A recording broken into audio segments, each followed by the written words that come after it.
Good morning to all of you. Today we will start our chapter number 9, that is the coordination compound. And the topic for today is the crystal field theory. इससे पहले आपको याद होगी हमने जो की है वो है वैलेंस बॉन्ड थ्योरी. उस पर हमने जो मेन फोकस किया तो वो आपको बताता है क्या कि जो भी हमारा कंपाउंड है वो क्या है, या तो डायमैग्नेटिक है या फिर पैरामैग्नेटिक है. मैग्नेटिक प्रॉपर्टीज़ के बारे में बताता है, शेप्स के बारे में बताता है, हाइब्रिडेशन के बारे में बताता है, लेकिन एक चीज़ के बारे में नहीं बताता क्या, दैट इज़ द स्पेक्ट्रल. अगर हम बात करते हैं स्पेक्ट्रल जो हमारा, तो दैट मीन्स कलर्स के बारे में भी नहीं बताता है. तो उन कलर्स को एक्सप्लेन करने के लिए या बाकी जो उसकी लिमिटेशंस थी उनको रिमूव करने के लिए जो नई थ्योरी डेवलप हुई उस थ्योरी को बोलते हैं क्रिस्टल फील्ड थ्योरी. और ये क्रिस्टल फील्ड थ्योरी है क्या? सबसे पहले अगर हम मान के चलते हैं, जैसे आपको याद होगा उसमें हमने क्या माना था कि जो वैलेंस बॉन्ड थ्योरी है that is based on the metal ligand bond is the purely covalent bond. तो वो क्या मान के चलता है कि मेटल और लिगेंड के अंदर जो बॉन्ड है that is the purely covalent bond. But in this theory the covalent bond is not considered, it is considered as ionic bond. तो that means it consider the metal ligand bond to be the ionic. इसने क्या माना कि जो metal और ligand के बीच में bond है वो क्या है, आयनिक है, ना कि कोवेलेंट है.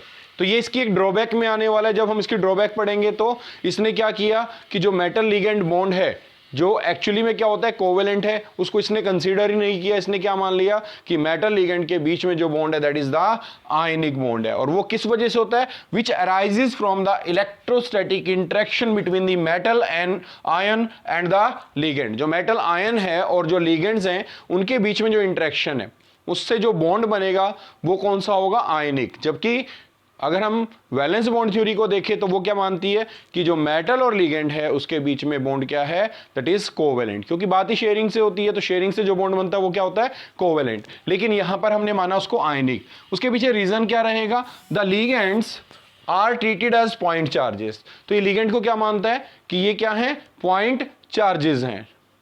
लेकिन अगर हम बात करें इन case of negative ligands the interaction is ion ion interaction. तो जो हम मान के चलते हैं कि मेटल्स को क्या माना उसने, लिगेंड्स को क्या माना, पॉइंट चार्ज. और जो नेगेटिव लिगेंड्स हैं उस केस में जो इंटरेक्शन होगी वो क्या कहलाएगी, आयन आयन इंटरेक्शन. क्योंकि जो लिगेंड है वो भी आयन है और मेटल आयन तो है ही ऑलरेडी. जो मेटल सेंटर है वो आयन की तरह बिहेव कर रही है और इंटरेक्शन क्या होगी, that is ion ion interaction. But in case of ligand when it is neutral, if the ligands are neutral then interaction is ion dipole interaction. क्या होगी, आयन डाइपोल इंटरेक्शन. तो यहां पर अगर हम मान के चलते हैं ये वाला जो फर्स्ट केस हमने लिया ये हमारे क्या है, सेंट्रल मेटल है. जो मेटल के ऊपर हमने चार्ज बता दिया दैट इज एन पॉजिटिव. ये हमारा क्या है, लिगेंड है. जैसे कि फ्लोरीन, क्लोरीन, ब्रोमीन, आयोडीन जो नेगेटिव वाले हैं, साइनाइड है, हाइड्रोक्साइड, OH है. तो ये सारे लिगेंड क्या होंगे, that will be the carrying the negative charge.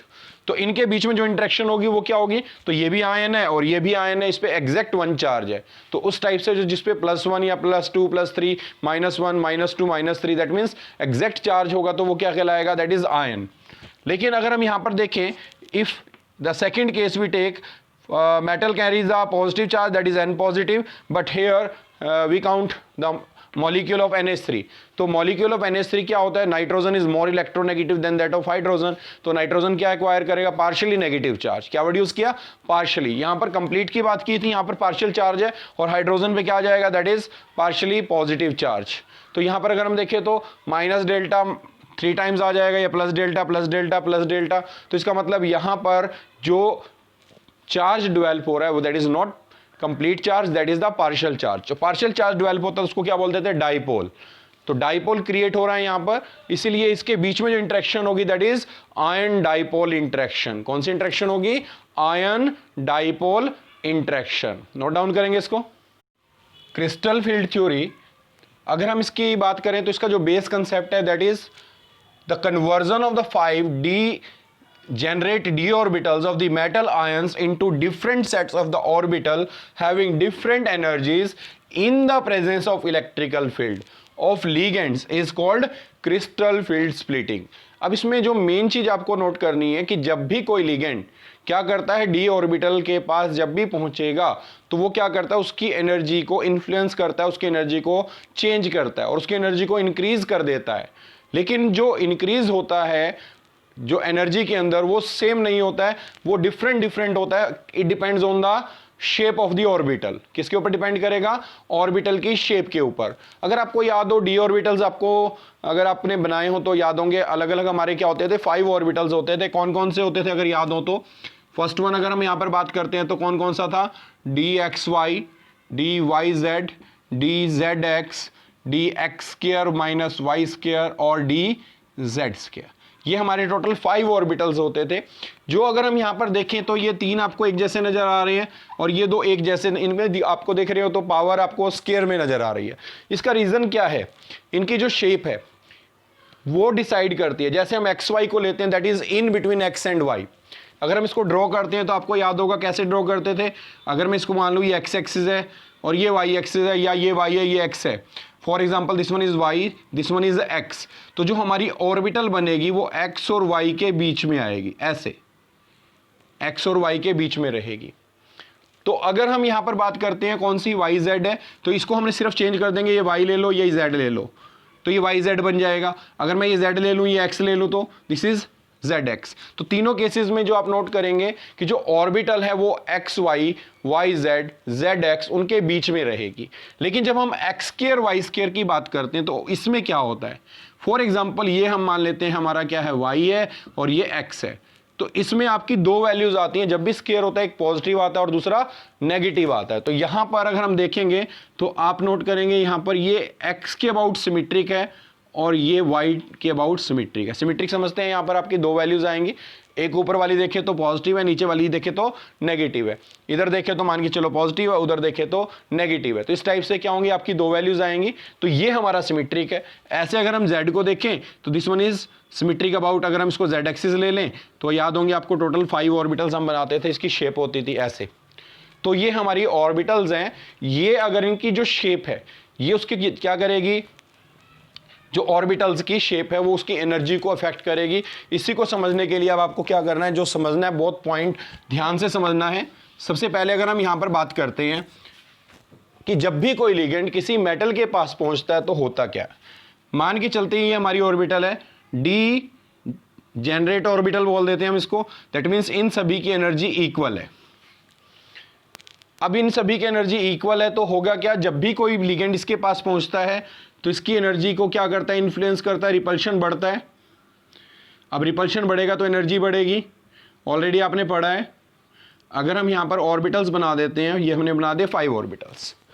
अब इन सभी की एनर्जी आपको इक्वल नजर आ रही है, लेकिन अभी मैंने आपको इसका बेस कंसेप्ट बताया कि जब भी ऑर्बिटल्स की जो एनर्जी इंक्रीज होगी वो डिफरेंट डिफरेंट इंक्रीज होगी। और यहां पर देखेंगे तो ये जो ऑर्बिटल्स हैं इनकी एनर्जी सभी की इक्वल नहीं है। तो ये क्या करेगा, 2 लेवल्स में स्प्लिट हो जाएगा। एक की एनर्जी बढ़ जाएगी, दूसरे की एनर्जी कम हो जाएगी। और ये डिपेंड किस पे करेगा, अभी बताया मैंने आपको, ऑर्बिटल की शेप के ऊपर करेगा। तो जो नीचे 2 ऑर्बिटल आएंगे, और सॉरी नीचे 3 ऑर्बिटल आएंगे, कौन कौन से होंगे, d x y, d y z और डी जेड एक्स। और ऊपर जो 2 ऑर्बिटल आएंगे that is d x square minus y square और डी जेड स्क्वायर। तो ये जो ऑर्बिटल हमारे स्प्लिट हुए, इसके पीछे रीजन क्या है, it depends on the repulsion. तो जैसे ही ये मेटल हमारी, उसका जो ऑर्बिटल था ये डीजेनरेट ऑर्बिटल था, जैसे इसके पास लिगेंड पहुंचता है तो इसकी एनर्जी इंक्रीज होती है और इक्वल इंक्रीज नहीं होती है। तो किसी की कम किसी की ज्यादा होगी, it depends on the shape of the orbital. और दूसरा अगर हम बात करते हैं, ये जो हम कर रहे हैं that is for octahedral complexes. ये जो हमारा एनर्जी का डिफरेंस आया यहां से, अगर हम यहां तक देखते हैं तो इसको हम बोलेंगे delta o. Delta O stand for splitting, that means crystal field splitting energy, जिसको हम शॉर्ट में बोल देते हैं CFSE। इसकी फुल फॉर्म क्या होगी, that is crystal field splitting energy. और delta O stand for octahedral complex. तो ऑक्टाहेड्रल की अगर हम बात करें तो जो ऑक्टाहेड्रल आप अरेंजमेंट देखते हैं, आपको याद होगा ये मेटल है हमारी, तो 1 2 3 4 5 6, तो इस अरेंजमेंट को क्या बोलते थे हम, ऑक्टाहेड्रल। अगर हम यहां पर ऑर्बिटल्स बना देते हैं, 1 orbital, 2 orbital, 3 orbital, 4 orbital, 5 orbital और ये 6 ऑर्बिटल। अब यहां पर अगर हम मान के चलते हैं जो ऑर्बिटल्स हैं अगर वो यहाँ पर आएगा तो क्या करेगा, इस केस में ये इसको क्या करने वाला है, जो उसका सेंट्रल मेटल का ऑर्बिटल है और जो लिगेंड्स हैं वो एक दूसरे को रिपेल करेंगे, और रिपल्शन क्या होगा, किसी में कम होगा, किसी में ज़्यादा होगा। It depends on the shape of orbital. तो जो ऑर्बिटल की कहने का मतलब जो डी ऑर्बिटल है, अगर हम यहाँ पर देखें तो एक्स स्क्वायर वाई स्क्वायर का मैंने क्या बताया, दैट इज द सिमेट्रिक। तो वो सिमेट्रिक जब यहाँ पर आएगा तो इसके बिल्कुल क्या होगा, आमने सामने होगा, पैरेलल।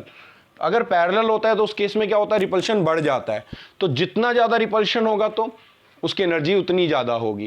दैट मीन्स यहाँ पर आप नोट करेंगे कि जो एक्स स्क्वायर वाई स्क्वायर है वो क्या करने वाला है, इस केस में रिपल्शन ज्यादा दिखाएगा। और मैंने बताया कि रिपल्शन ज्यादा होगा तो एनर्जी भी ज्यादा होगी। तो that means x square y square में एनर्जी ज्यादा होगी। किसके कंपैरिजन में, जो हमारी ये नॉर्मल एनर्जी का लेवल है उससे कितनी ज्यादा होगी, that is 3/5 time of delta o. That means ये जो दो ऑर्बिटल है, ऐसे ही जेड स्क्वायर लेंगे तो that is the symmetric about Z axis. तो जो सिमेट्रिक होगा वो भी क्या करेगा, रिपल्शन ज्यादा करेगा। किसके में अंदर, इन केस ऑफ ऑक्टाहेड्रल कॉम्प्लेक्स, जो ऑक्टाहेड्रल कॉम्प्लेक्स है उसमें रिपल्शन क्या करेगा, ज्यादा करेगा, जिसकी वजह से जो दो ऑर्बिटल्स हैं हमारे वो क्या करेंगे, ज्यादा रिपल्शन करेंगे और उनकी एनर्जी इंक्रीज हो जाएगी। तो इस लेवल से कितनी इंक्रीज होगी, that is 3/5 time of delta O. जो टोटल एनर्जी का डिफरेंस है उसका कितना, 3/5 टाइम क्या होगा, इंक्रीज होगा। लेकिन यहां पर देखेंगे तो इस केस में रिपल्शन क्या हो जाएगा, कम करेगा। कम करेगा तो उसकी एनर्जी इस लेवल से जो एवरेज है हमारी उससे कम हो जाएगी। कितनी कम होगी, that is 2/5 time of delta O. तो ये जो टोटल एनर्जी का यहां से यहां का जो डिफरेंस है उसका 3/5 टाइम तो इंक्रीज होगा और 2/5 टाइम डिक्रीज होगा। तो किस में होगा, d x y, y z, z x. कैसे, अगर हम यहां पर लेते हैं तो ऑर्बिटल इन बिटवीन आएगा, तो ये यहां पर होगा, मान के चलो ऐसे, ये यहां पर होगा, तो इसको क्या करेगा, रिपल्शन कम करेगा। जबकि मैंने बताया था इस केस में या तो ऐसे आएगा या फिर ऐसे आएगा, तो क्या करेगा, एक दूसरे को रिपेल ज्यादा करेगा। जबकि इन बिटवीन होगा तो रिपल्शन कम होगा। जैसे क्लास 11th में याद होगा आपको कि स्टैगर्ड कन्फर्मेशन होती थी, एक्लिप्स्ड कन्फर्मेशन होती थी। तो वो कन्फर्मेशंस में कौन सा ज़्यादा स्टेबल होता था, उसके पीछे भी सेम रीज़न था। जब आमने सामने आता है तो उसको बोलते हैं एक्लिप्स्ड, जब एक दूसरे के बिल्कुल अपोजिट होता था तो स्टैगर्ड। तो इसी तरीके से यहाँ पर देखेंगे तो इन बिटवीन आएगा तो रिपल्शन मिनिमम होगा, और रिपल्शन मिनिमम होगा तो एनर्जी कम होगी। अब यहां पर जो मेन चीज आपको समझनी है, तो ऑर्बिटल क्लियर हो गए। ऊपर कितने बनाएंगे, 2 ऑर्बिटल्स, और नीचे कितने बनाएंगे, 3 ऑर्बिटल। फिर इन ऑर्बिटल्स के कुछ नेम दे दिए गए हैं। इसको बोल देते हैं, इस लेवल को, जो नीचे वाला लेवल इसको बोलते हैं T2G लेवल, और जो ऊपर लेवल है इसको बोलते हैं EG लेवल, EG। तो EG लेवल जो है और ये T2G लेवल है, ये हमारे लेवल्स के नेम है। जो लोअर लेवल है उसको क्या बोलेंगे, T2G, और अपर लेवल को क्या बोलेंगे, EG। और इनके लेवल्स के बीच का जो डिफरेंस है, that means difference between T2G और EG level, which is called crystal field splitting energy. अब बात आती है कि जो क्रिस्टल फील्ड स्प्लिटिंग एनर्जी है, depends on the ligand. For example, एक लिगेंड ने इसको यहां तक पहुंचाया, हो सकता है कोई दूसरा लिगेंड इसको यहां पहुंचा दे। अगर हम इस यहां पर पहुंचा देते हैं तो इसके अकॉर्डिंग स्प्लिटिंग फिर डिफरेंट होगी। हो सकता है कोई वीक लिगेंड हो तो वो यहां तक पहुंचा दे, तो इस केस में स्प्लिटिंग डिफरेंट होगी। दैट मीन्स यहां पर आपको नोट करना है कि अलग अलग लिगेंड्स क्या करते हैं, अलग अलग एनर्जी को इन्फ्लुएंस करेंगे, और जो स्प्लिटिंग होगी वो डिफरेंट होगी। इसी के बेसिस पर आपको बताया जाएगा कि लिगेंड्स 2 तरह के होते हैं। कौन कौन से, स्ट्रॉन्ग लिगेंड और वीक लिगेंड्स। तो स्ट्रॉन्ग फील्ड लिगेंड कौन से होते हैं, जो क्या करेंगे, ज्यादा स्प्लिटिंग करेंगे, और वीक फील्ड लिगेंड कौन से होते हैं, जो कम स्प्लिटिंग करेंगे। नोट डाउन करेंगे इसको। तो अगर हम इसमें चेक करते हैं, जो क्रिस्टल फील्ड थ्योरी है, इसमें मैंने भी आपको बताया कि जो लिगेंड्स होते हैं वो क्या करते हैं, अलग अलग स्प्लिटिंग करेंगे। वो डिपेंड करेगा कि एक लिगेंड क्या करता है, स्प्लिटिंग ज़्यादा करता है, एक लिगेंड कम स्प्लिटिंग करता है। तो हमने क्या किया कि यहाँ पर जो लिगेंड्स थे उनको अरेंज किया on the basis of their splitting. तो यहां पर अगर हम देखते हैं, ये कुछ वीक फील्ड लिगेंड्स हैं और ये कुछ स्ट्रॉन्ग फील्ड लिगेंड्स हैं। तो इधर हम देखें तो जो लो हमारा लेफ्ट हैंड साइड है, तो लेफ्ट हैंड साइड पर लोअर एंड पर अगर हम चेक करें तो these are called weak field ligands. और जो ये हमारा राइट हैंड है, टॉप एंड देखें तो यहां पर क्या होगा, that is strong field ligand. तो यहां पर सबसे वीक कौन सा है, दैट इज आई नेगेटिव। और यहां पर देखें तो जो CO that means carbon monoxide, that is not cobalt, carbon monoxide which is the strong ligand. तो सबसे स्ट्रॉन्ग लिगेंड कौन सा है, CO। और सबसे वीक लिगेंड कौन सा है, आई नेगेटिव। तो आई नेगेटिव से Br क्या होगा, स्ट्रॉन्ग लिगेंड है, उससे कौन है, स्ट्रॉन्ग SCN, फिर Cl negative, S2 negative, NO3। That means in this way अगर हम यहां पर इधर से लेफ्ट से राइट की तरफ जाते हैं तो there will be an increase in the splitting of the crystal field. तो इसका मतलब इधर वाले क्या करेंगे, कम स्प्लिटिंग करेंगे, उधर वाले क्या करेंगे, ज्यादा स्प्लिटिंग करेंगे, और जो ज्यादा स्प्लिटिंग करेंगे वो क्या होंगे, स्ट्रॉन्ग फील्ड लिगेंड, और जो कम स्प्लिटिंग करेंगे वो क्या होंगे, वीक फील्ड लिगेंड।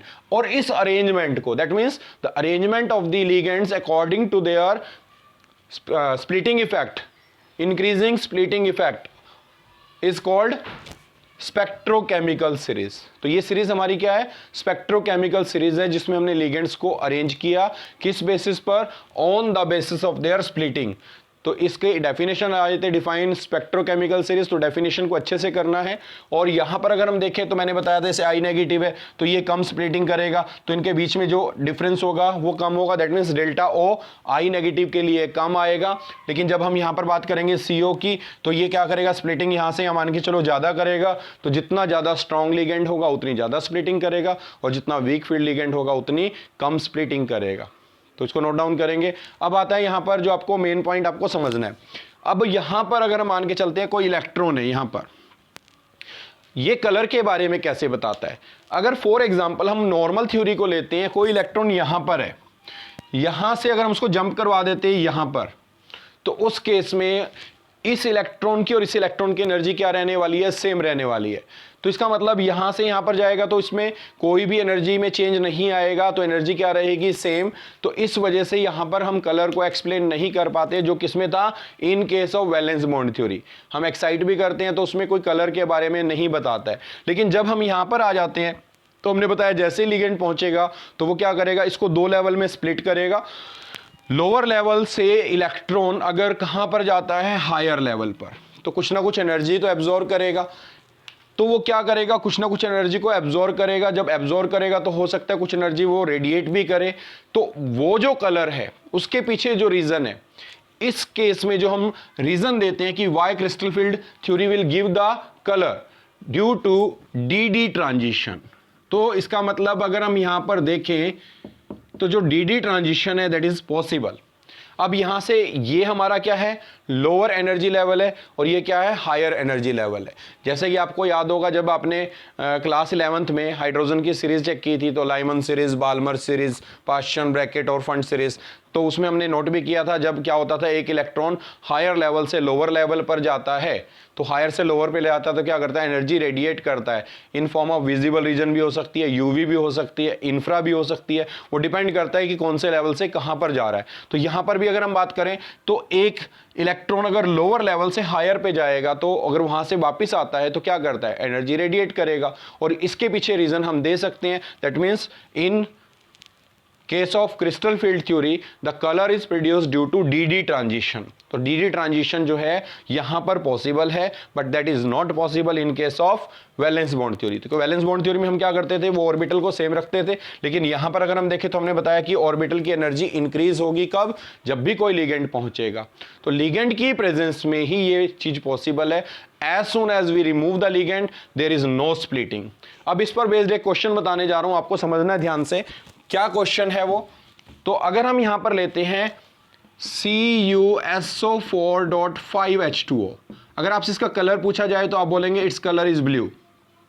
लेकिन जब आप इसको हीट कर देते हैं और ये एनहाइड्रस हो जाता है CuSO4, तो इट विल टर्न्स वाइट, और या हम कलरलेस बोल सकते हैं क्योंकि वाइट को कलर में काउंट नहीं किया जाता है। तो वाइट या कलरलेस होगा हमारा। तो इसका मतलब ये कलर क्यों नहीं दे रहा है, पहले कलर क्यों दे रहा था। तो इस पर बेस्ड अगर आपको याद हो क्लास 11th में क्वेश्चन आता था, अगर आपसे पूछते हैं यहां पर how many hydrogen bond it can form, तो हाइड्रोजन बॉन्ड कितने बना सकता है। अगर हम यहां पर चेक करें तो CuSO4 और हम यहां पर लगाते थे क्या, जो 5H2 है, इसको कैसे रिप्रेजेंट करेंगे, in form of coordination compound.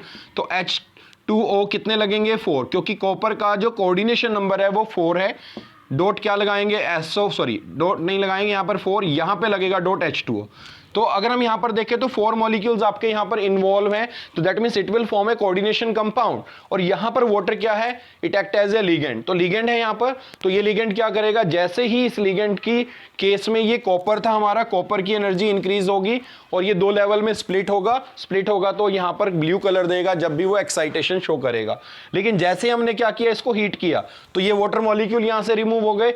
Now this is the normal CuSO4, तो यहां पर ये लिगेंड नहीं है तो यानी कि जो कॉपर है वो ये ऐसे ही रहेगा, जो डीजेनरेट ऑर्बिटल है वो डीजेनरेट रहेगी, उसकी एनर्जी इंक्रीज नहीं होगी। तो इसका मतलब जब तक लिगेंड है तब तक ही क्या होगा, ये जो स्प्लिटिंग है पॉसिबल है। दैट मींस ये जो प्रोसेस होगी only in the presence of ligand it will take place, in absence of ligand the D transition will not take place, that's why it will not give colour. तो ये ध्यान रखना आपने कि जब भी लिगेंड पहुंचेगा तभी ये प्रोसेस होगी, अगर लिगेंड नहीं पहुंचता है, लिगेंड नहीं है उसके पास, तो स्प्लिटिंग भी नहीं होगी, that's why it will not give colour. तो नोट डाउन करेंगे इसको। इसके बाद अगर हम जो नेक्स्ट करेंगे, तो ये तो हमारा किसके लिए था, that is octahedral complex. Next उसमें आपका आएगा टेट्राहेड्रल कॉम्प्लेक्स। उसके बाद जो D4 कॉन्फ़िगरेशन, अगर हम इलेक्ट्रॉन फिल करते हैं तो जैसे आपका फर्स्ट इलेक्ट्रॉन यहां पर आएगा, सेकंड इलेक्ट्रॉन यहां पर आएगा, थर्ड इलेक्ट्रॉन यहां पर आएगा, लेकिन फोर्थ इलेक्ट्रॉन को फिल करना है तो क्या करना है, आपको रूल्स पता है कि जो हमने रूल्स किए, Aufbau principle, Pauli exclusion principle, Hund's rule, तो यहां पर कुछ हम रूल्स को फॉलो करेंगे और उनके बेसिस पर आपको बताएंगे कि D4 कॉन्फ़िगरेशन, उस पर जो आपका मेन आएगा कि जो कौन से लिगेंड स्ट्रॉन्ग फील्ड लिगेंड है, कौन से लिगेंड वीक फील्ड लिगेंड है, वो नेक्स्ट आपको उसमें पता लगेगा। यहां पर आपको जो डेफिनेशन करनी है CFSE, that means crystal field splitting energy, ये क्या है इसकी डेफिनेशन बताएंगे। That means it is the difference in the energy of the lower level and upper level which will give the crystal field splitting energy, जिसको हम किससे represent करते हैं, डेल्टा O से। O stand for octahedral complex. जब ये tetrahedral आएगा तो डेल्टा T से रिप्रेजेंट करेंगे। तो इसको आपने क्या करना है, इससे रिलेटेड जो डायग्राम्स इनको ड्रॉ करके देखना है और जो डेफिनेशंस हैं वो आपने अच्छे से करनी है। इससे रिलेटेड जो क्वेश्चंस हैं NCERT के अंदर, जो भी आपको ये बताया CuSO4.5H2 is blue in colour but copper sulphate anhydrous is colourless. तो इसके पीछे ऐसे ही और भी क्वेश्चन होंगे जिनको आपने ट्राई करना है। NCERT के जितने भी क्वेश्चंस हैं इन टेक्स्ट के और जो आपके हेल्प बुक के अंदर है, उनको भी आपने ट्राई करना है।